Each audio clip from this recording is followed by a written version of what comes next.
Alright, so the knobs that I was looking for were inside the little bag that had the extra propellers and stuff like that. So all you gotta do, I guess, is just clip them on here, and then you'll have yeah, they just push them like that. It doesn't feel that cheap either, which is nice.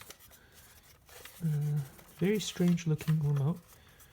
It has some, I'm guessing this is probably to take a video, and this is for dual rates. That's usually how these things go. But yeah, we'll see how it does in the air. It was really cheap. It was under $30. I tend to buy stuff like this because I want to see what's the best kind of price versus performance that you can get out of these things.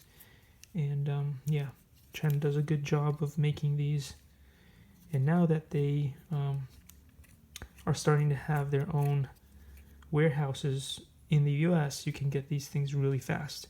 Unlike before, when you had to wait like sometimes up to 2 months for them to be shipped over. But I think the Trump sanctions are working, and so now you can get these pretty fast. All right, thanks for watching, and I'll see you in the next one.